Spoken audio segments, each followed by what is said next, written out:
To the Unit 7 of the course Management of Insurance Services. In this unit, we will understand the concept which is health insurance. In the previous two blocks, we have already understood in a broader sense what is the concept of insurance and what are the who are the regulatory authorities who are involved in providing this insurance services, how the companies are, what is the structure of the companies, how does the entire insurance service operate. So all those things we have already discussed. So this module, this unit, we will specifically concentrate on a specialized insurance which is known as health insurance, and in subsequent units also we will deal with some certain specialized insurance products. So, in this session, we will understand what is the concept of health insurance, and there is a term which is known as health financing and how is it impacting the economy as a whole. We will also see some of the health insurance products. We'll understand the role of government in the entire operation of this insurance products. We will understand a bit about the scenario of the health insurance business and the claims of health insurance, which is done through PPN and TPA. And also, we will see what is the present state and the future perspectives of this health insurance sector as a whole. Nowadays, everyone is talking about health. When we talk about health, it's not just the absence of a disease in an individual, but the World Health Organization, WHO, has defined health.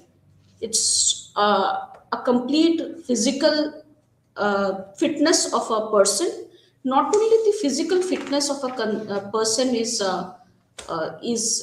actually, we can say that the person is a healthy person, but he has to be mentally fit. He has to have a balanced or social well-being of the person also has to be there.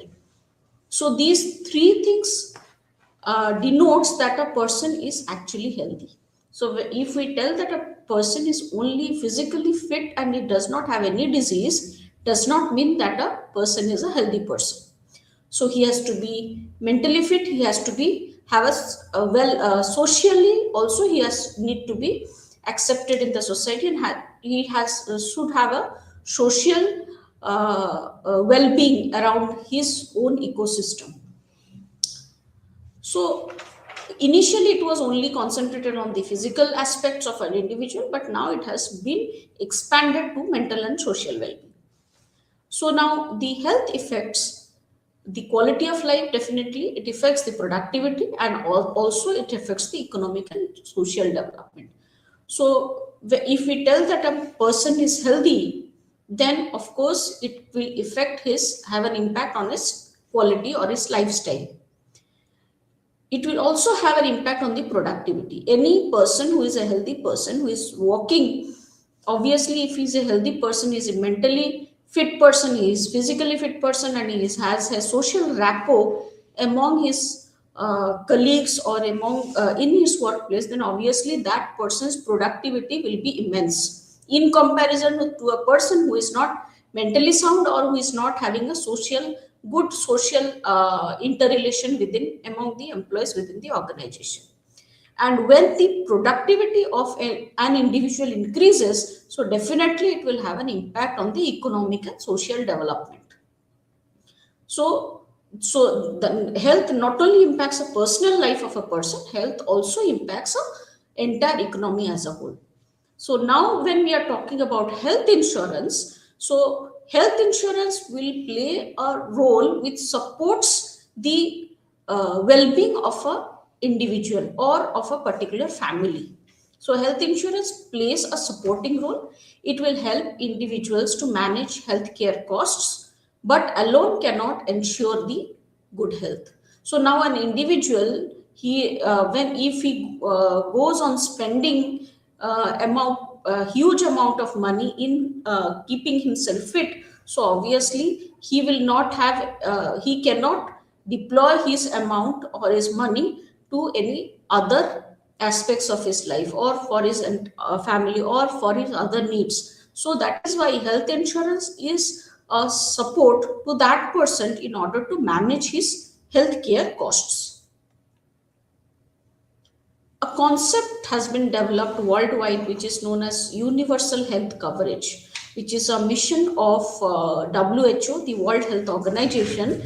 So the when we talk about health coverage, it is you are in a global aspect, in entire global front. You are trying to cover the aspects of health of all the different types of peoples in the society. So a global goal, a universal health coverage is a global goal to ensure that each and every individual gets the type of services which they require for their own health.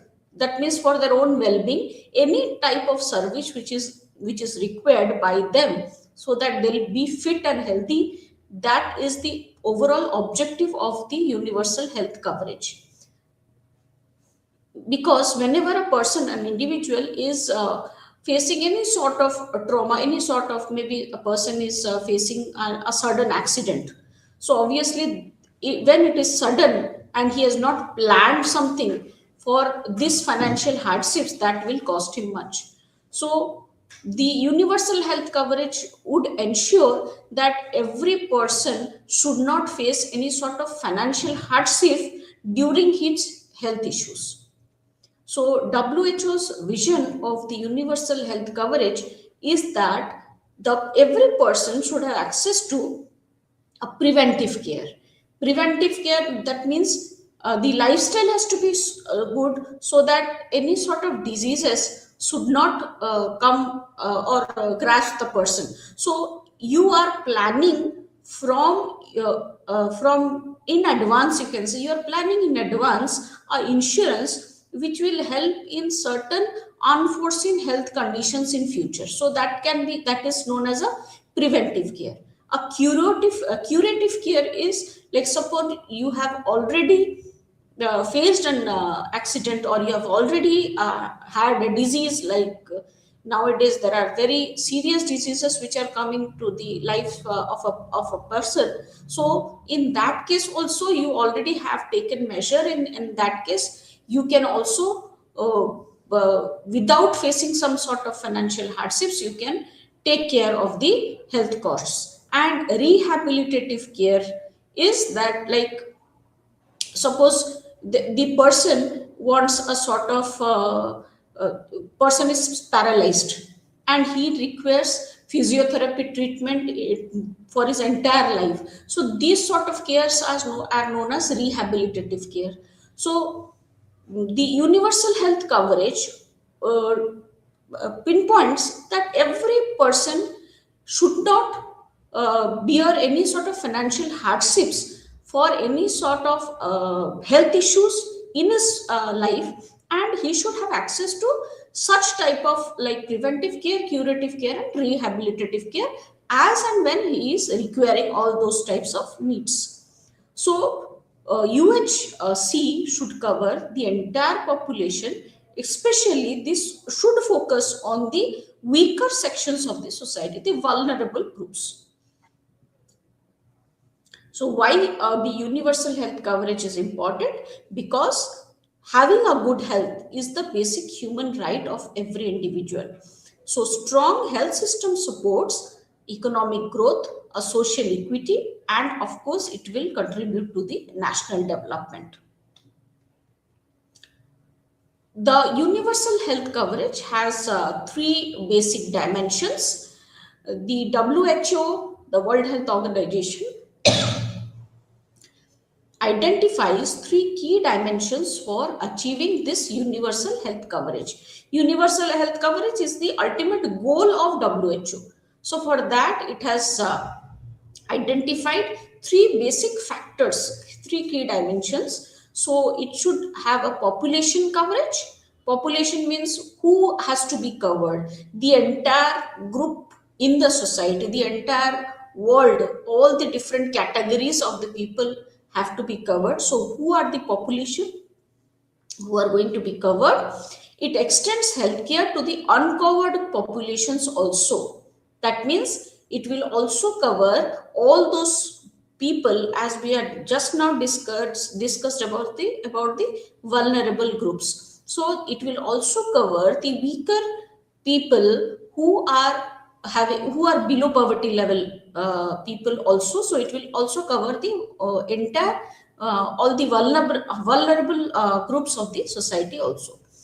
So, and this is what is the population cover. So next dimension is the service cover.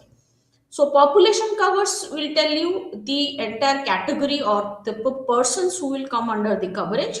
Service coverage is what types of diseases will be covered within that particular coverage, health coverage. So what services are covered? That means whether it will be preventive, it will be curative, it will be rehabilitative services. So what all services are required by that individual will be mentioned in that health coverage plan. And the next dimension is the financial protection.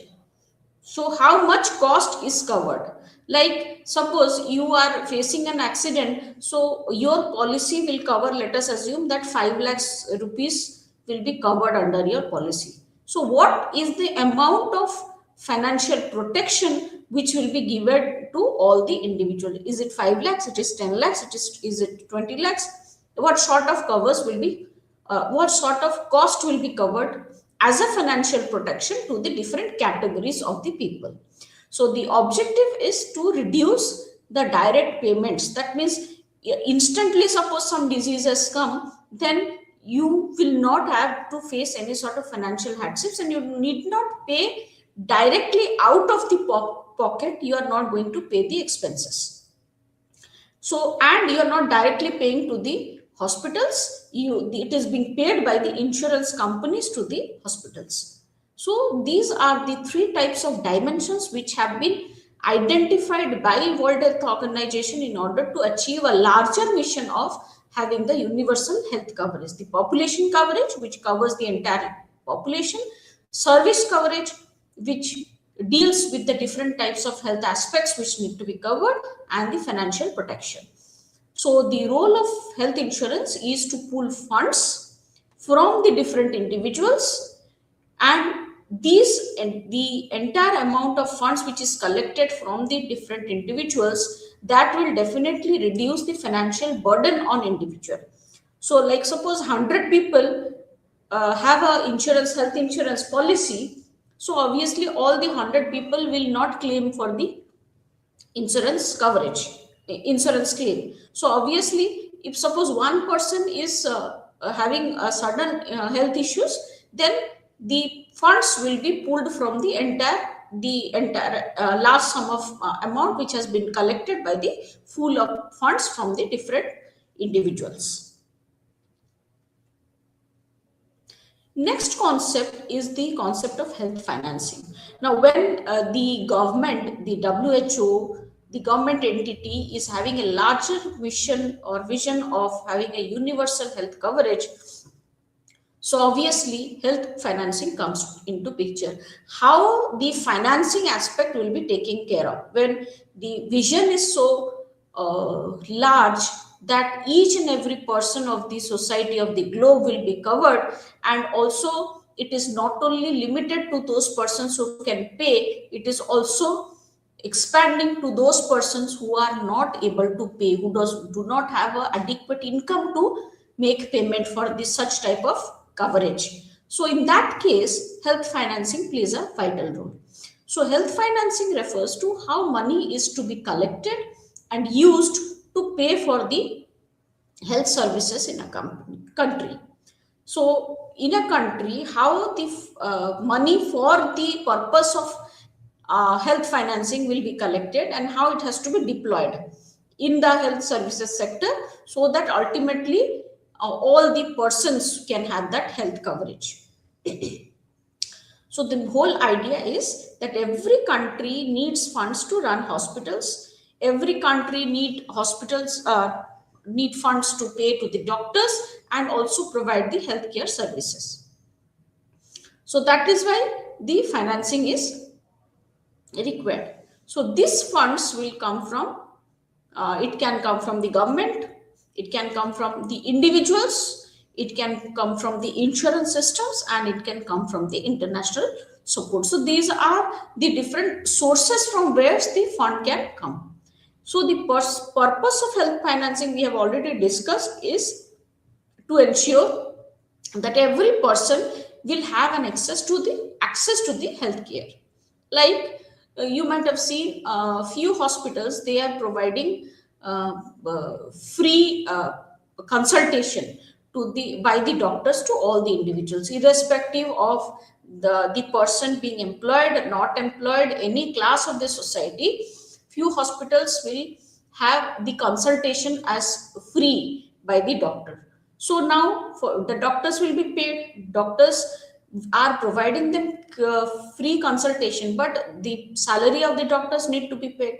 For that case, health financing is very much important. So from where that money will come, how it has to be, the doctors will be paid, how the healthcare services will be provided to them when they are given free of cost all these types of facilities. So for that case, health financing is very much important.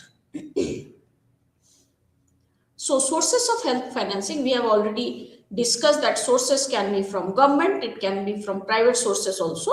So health expenditure mainly comes from two broad sources. One is from the public sources and the next is from the private sources.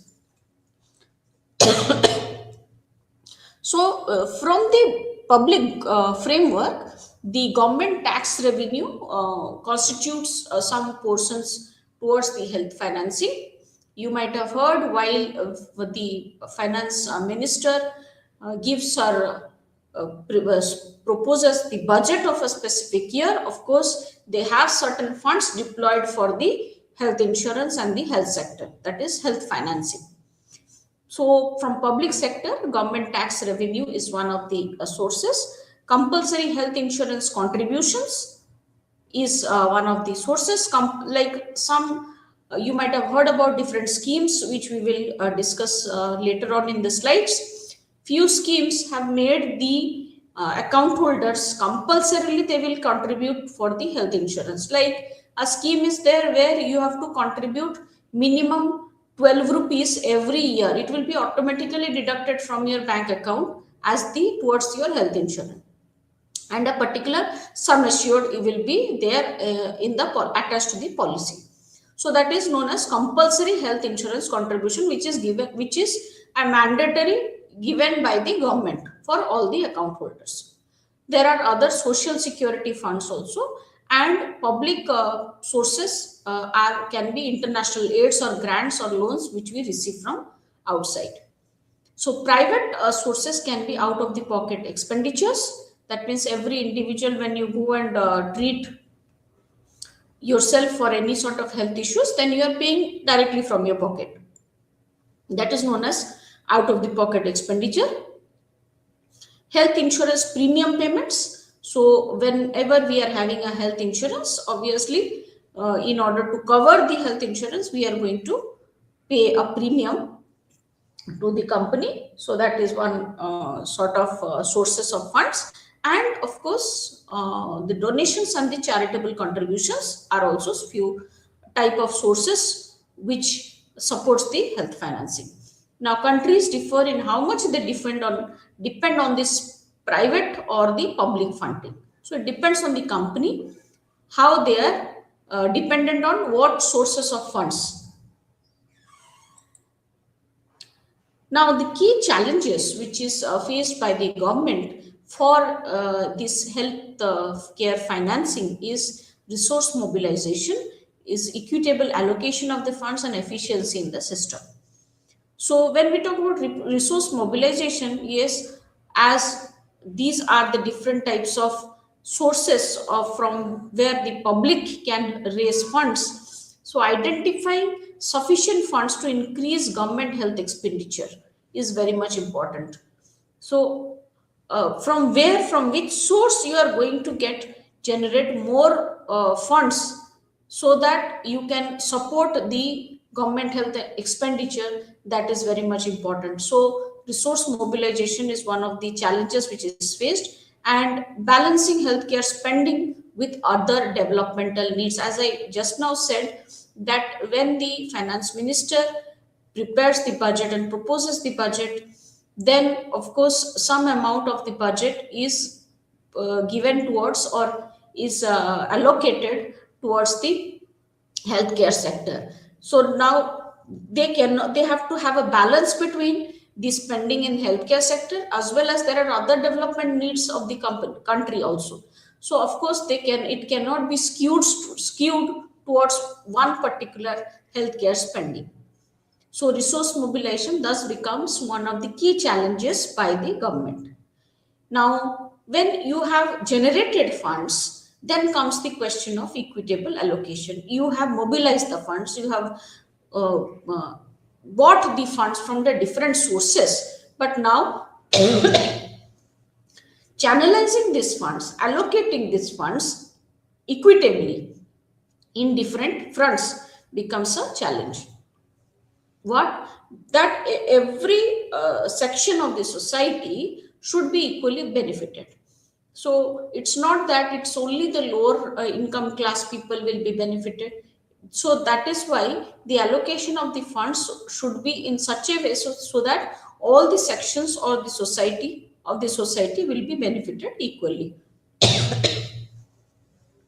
So it addresses the regional and geographical disparities in the healthcare access. So this also becomes challenge for the government, and government also is trying to every time work on these challenges and find out different schemes which will be benefiting the all the different sections of the society at large.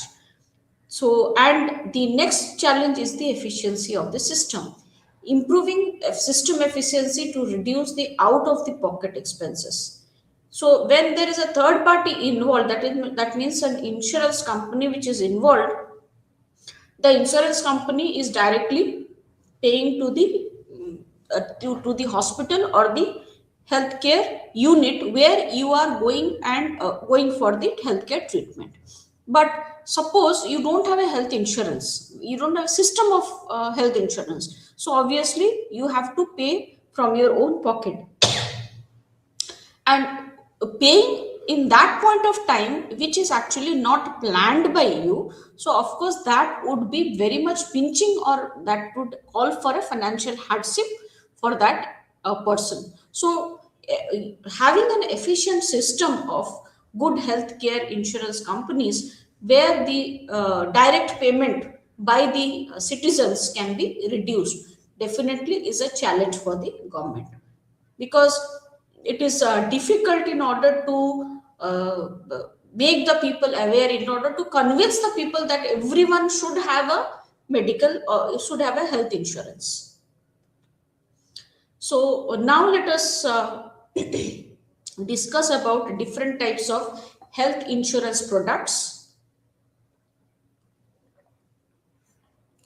So health insurance products can be classified based on sources of funding and mode of management. So now different companies have different combinations of healthcare insurance systems, which depends on their economic and social structures. This is just an example which has been mentioned about the type of insurance, the type of financing sources, that means from where you are going to get the funds and how it is managed. And these are the different countries which have such type of financial insurance, the health insurance products. So type of insurance is national health insurance. The financing sources from the taxes which are being generated by the government, from the general taxes. It is managed by the government, the public sector, and these are the companies who has such type of policy. Social health insurance, payroll taxes from employers and the employees. Social security agency, health fund, sickness funds. Who manages it? It is managed by the social security agency. the health fund and the sickness funds. These are the country who have such type of, like Colombia, Germany, Japan, Korea, and USA has such type of social insurance, health insurance. Private voluntary insurance, it is it is the source of fund is from the premium payments from individuals or employers or employees. So this is a normal type of insurance which we also have, like health insurance, where we need to pay some amount of premium for a particular amount of sum assured. So it is management is by the commercial health insurance companies. It may be for profit or not profit. The countries are South Africa and USA.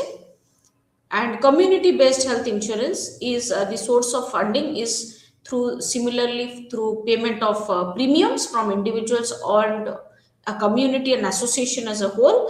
And here the management is a community or an association, and here such type of schemes are available in countries like China, India, Philippines, Rwanda, and Senegal. So these are just a few examples of the different types of health insurance. Now let us move on to the different types of health insurance one by one. This insurance, the basic mediclaim policy, is one of the most you can say one of the most popularized mediclaim policy, health insurance policies. So most of the persons avail the mediclaim policy because it gives them a tax benefit.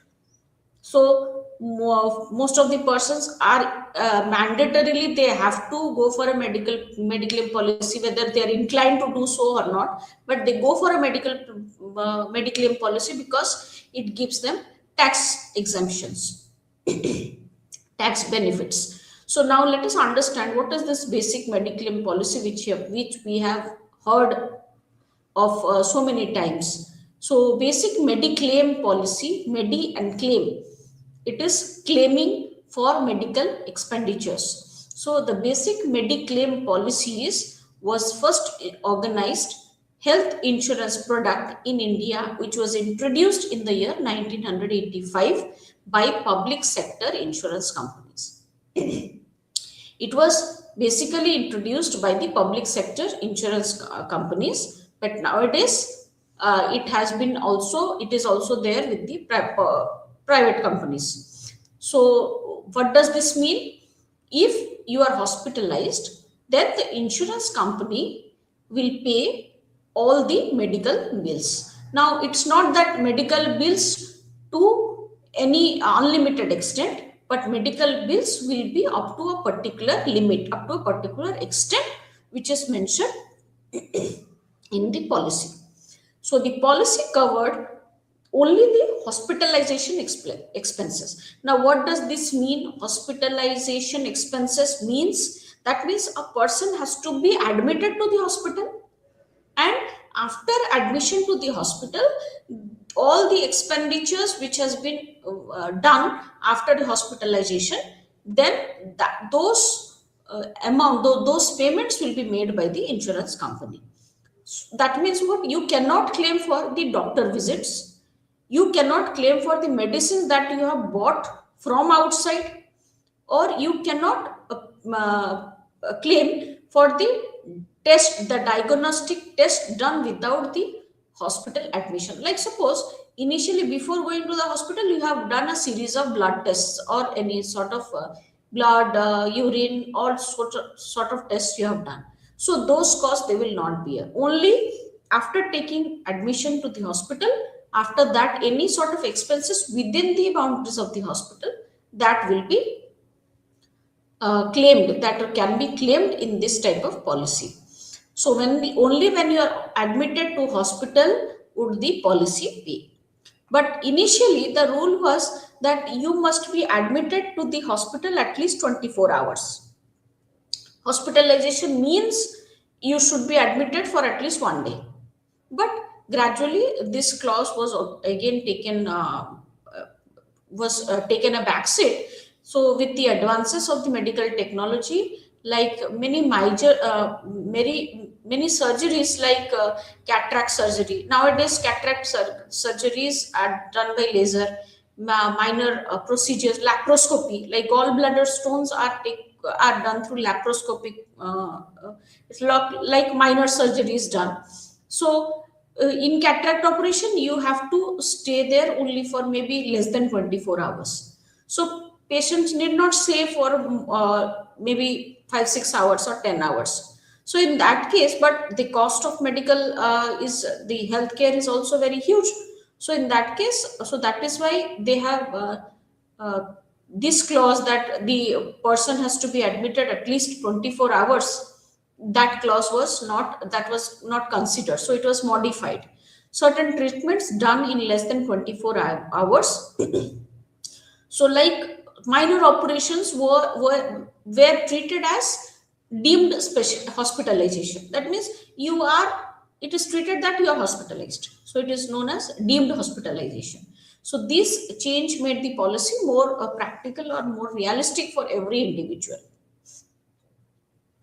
Now, like we had discussed about life insurance policies, similarly here in the Mediclaim also there is a term which is sum assured. That means it's as we said that if you are hospitalized and you are having doing any expenditure of in your health treatment, then it's not that you can spend as much amount and there is no limit of the expenditure. So in the insurance policy itself there will be mentioned the overall limit of that person of sum assured, which is known as sum assured. The policy initially offered one single overall limit which is called the sum assured.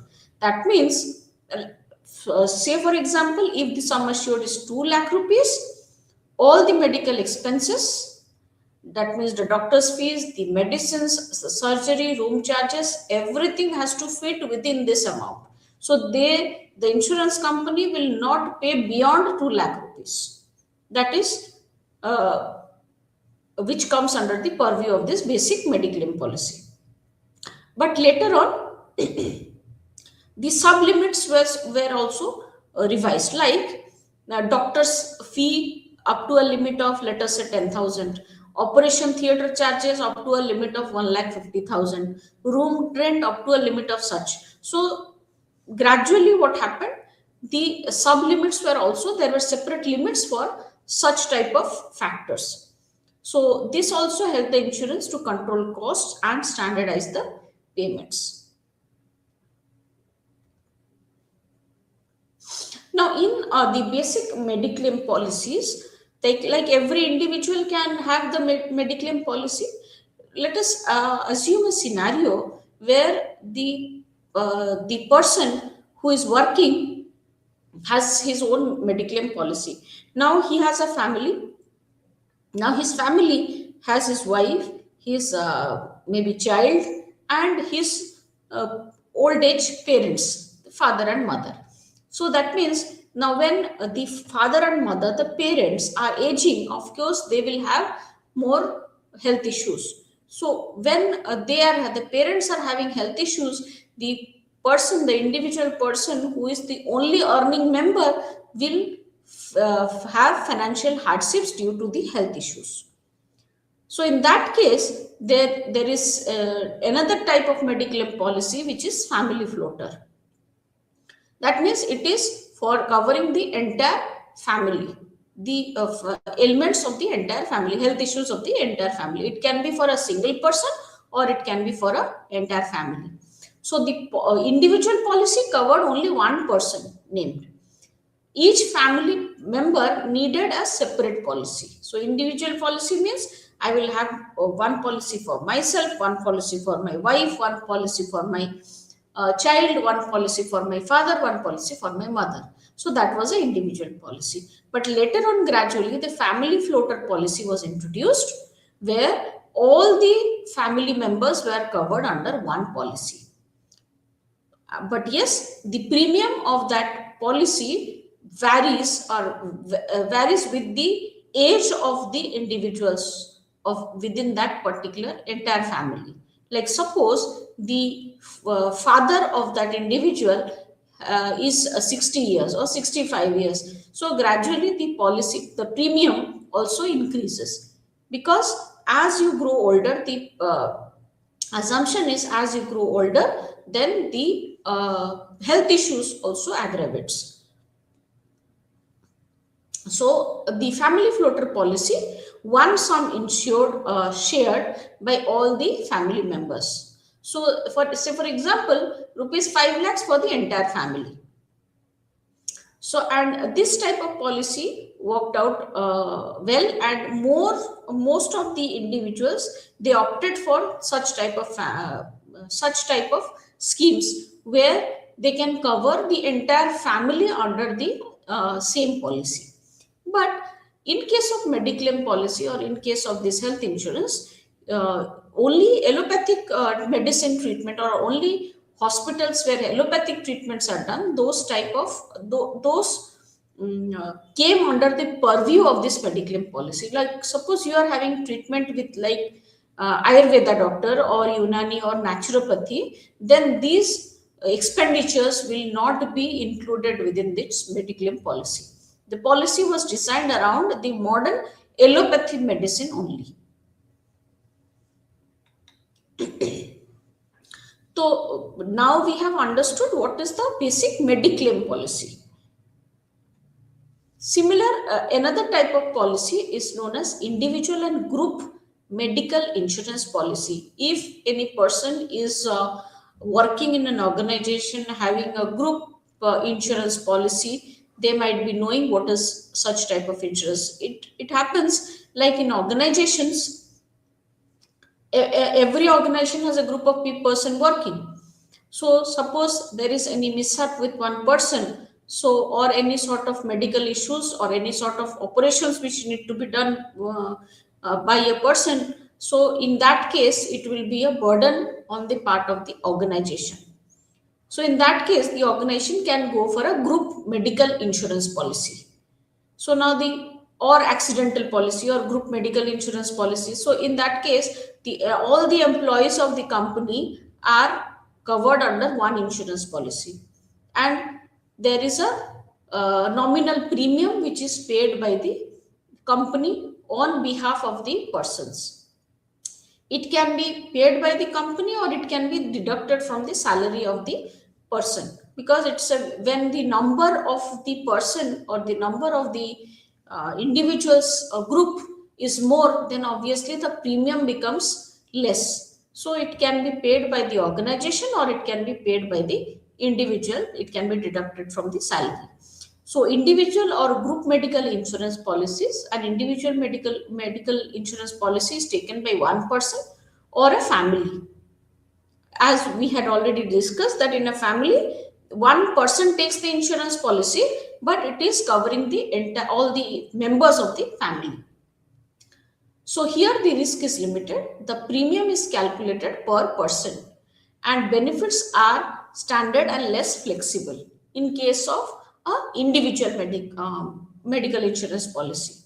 So if you buy a health insurance policy only for yourself, it is an individual policy. A group policy is taken for a specific group of people, such as employees of an organization, members of an association, employees of an organization or institution, and the policy holder is usually the organization, not the individual. This is what we were discussing now. The organization is the policy holder, and all the employees of the companies are coming under that policy. So here the organization will pay the premium or the individual can pay the premium from their salary. So that is known as a group medical insurance. A company provides health insurance to its employees, and it is also known as a group medical insurance. So what is the difference, or let us see the comparison between an individual and group insurance policy. So here in case of individual policy, the policy holder is an individual, and here in the group policy, the policy holder is an organization. In case of an individual insurance policy, the premium is higher, and in case of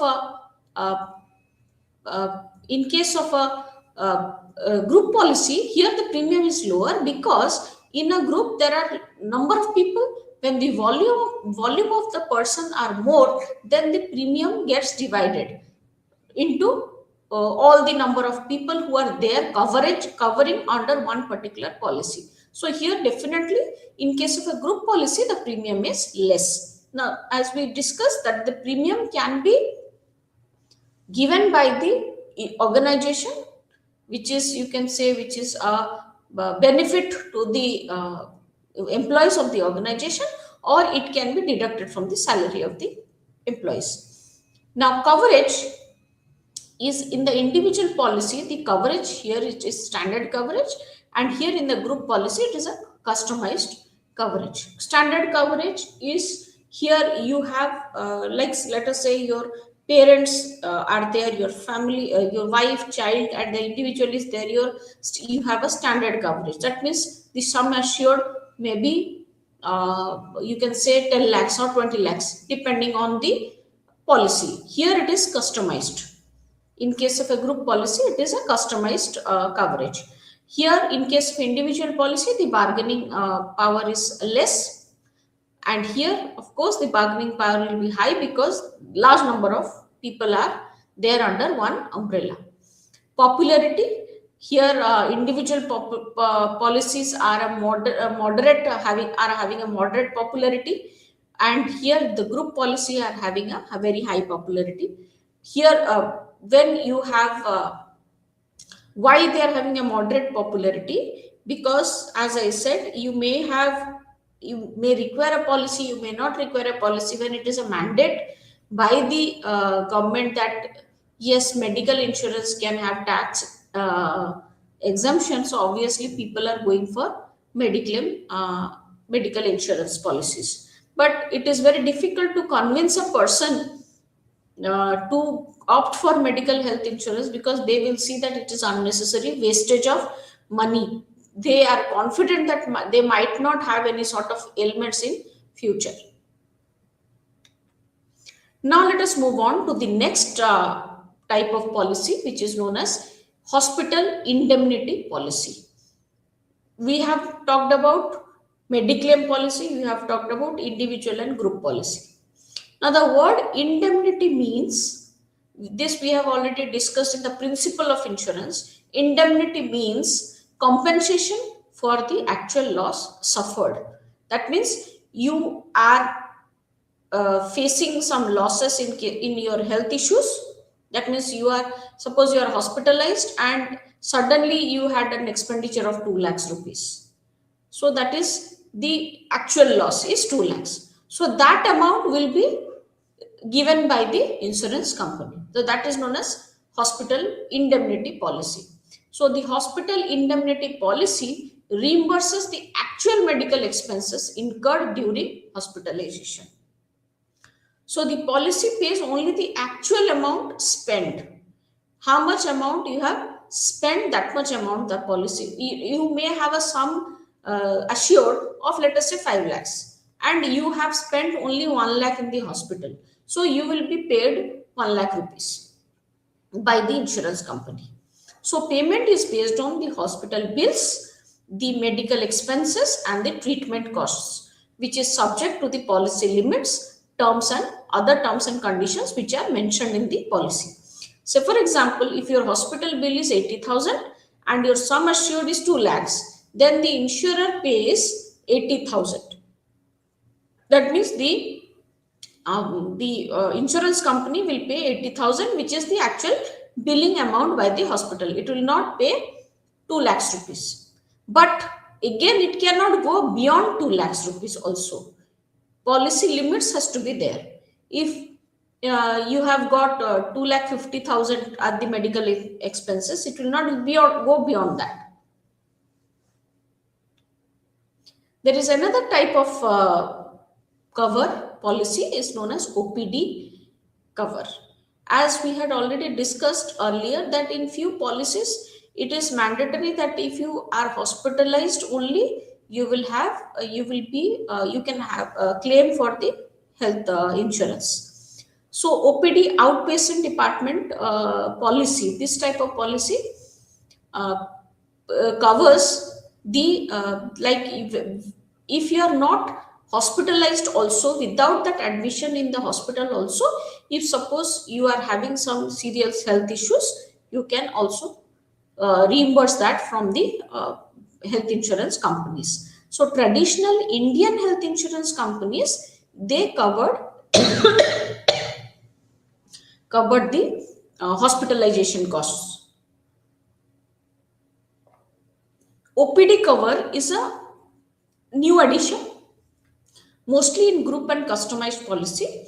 It covers medical expenses without hospital admission. So it will cover OPD expenses, like when you are going to the OPD, you are having doctor consultation, doctor might tell you to purchase medicines from the pharmacy, and they might tell you to conduct certain tests of different type of sort illnesses. So in that case, these type of expenses are also can be claimed under this type of cover, OPD cover. But these are certain additional addendum which comes uh, with certain policies, maybe group policies. These are certain additions which comes. These are not mostly available with the individual mediclaim policies.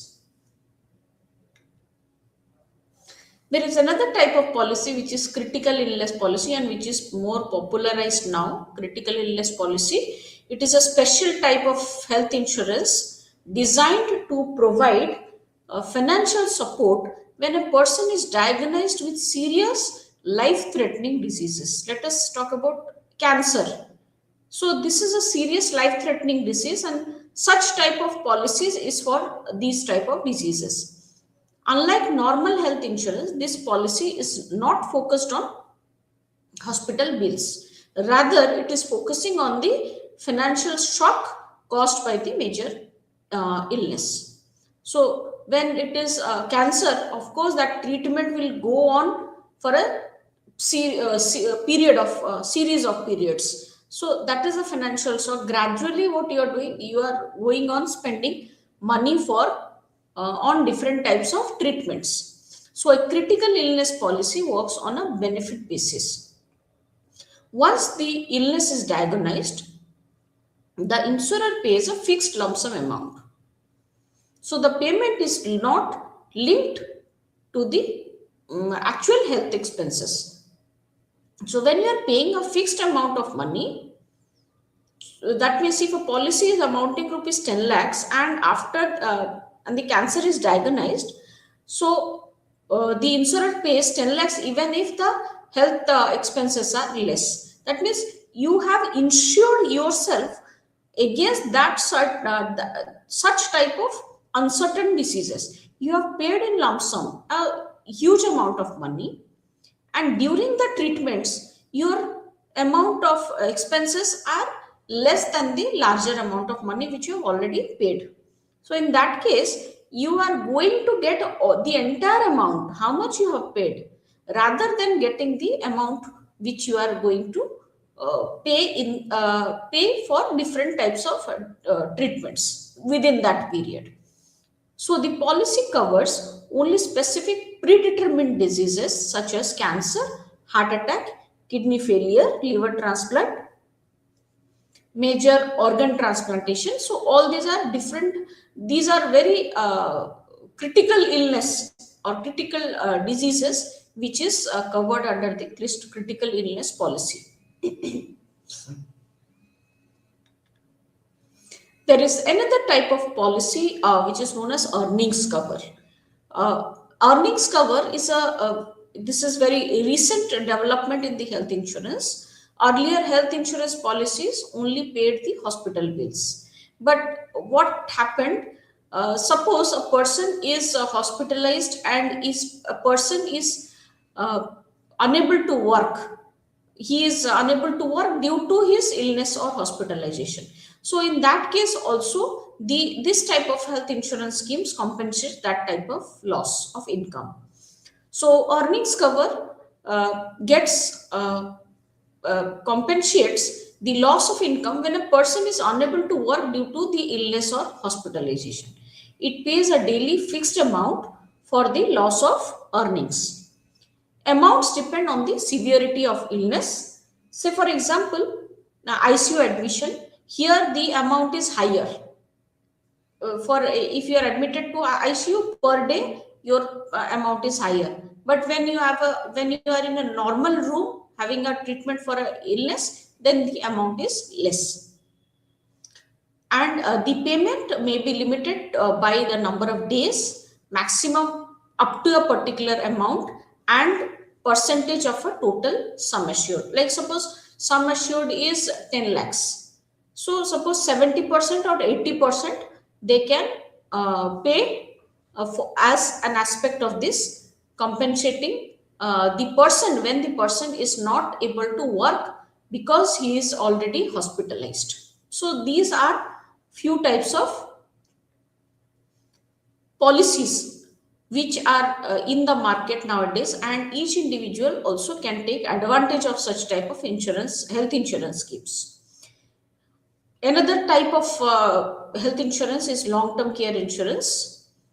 This is as we were discussing initially when we started the slides, we were talking about preventive care, we were talking about curative care, and we were talking about the rehabilitation care. So this type of long term care insurance schemes are focused towards rehabilitation care. So long term care insurance provides support services, not the hospital treatment. It is meant for people who are not hospitalized but cannot manage their daily activities on their own. Suppose an old age person who is bedridden and cannot manage his own daily activities. So it covers home based care. So it includes a caregiver or an attendant support. So suppose a old age person who is in bed and who is ailing, has health issues, we need to have an attendant or nurse to support that individual.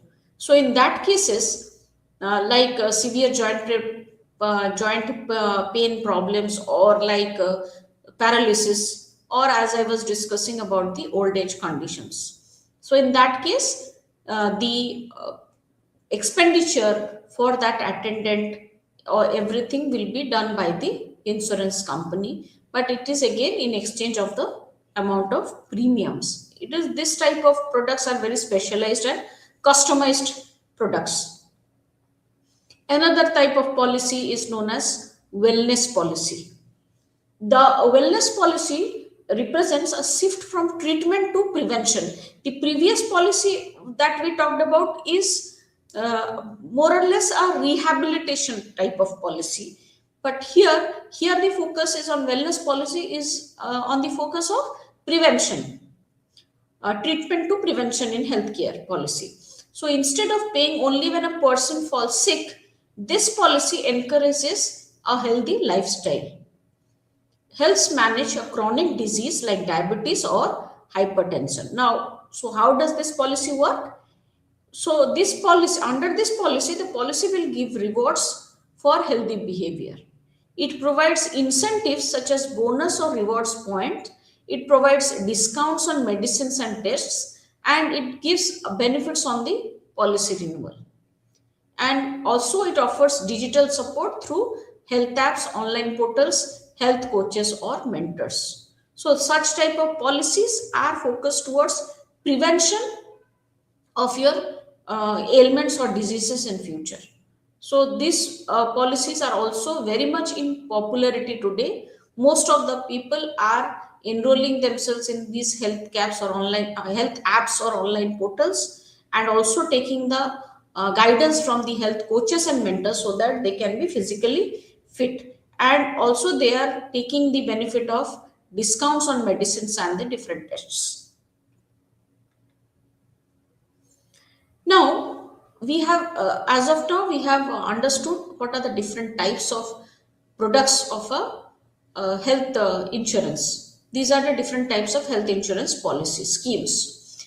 So now the role of government in this health insurance policy or health insurance sector as a whole is that the health insurance or the health care should be made available to each and every individual of the society, irrespective of all the sections, and also it should be affordable, because payment of premium is also are tasking for the persons who are below the poverty line. So the role of government becomes more challenging here, that they should make the uh, health insurance available, affordable, and accessible to all the sections of the society. And the main responsibility of the government is to provide a financial support for healthcare, reduce the burden of medical expenses on citizens, and ensure that all the poor and vulnerable groups of the society are also protected.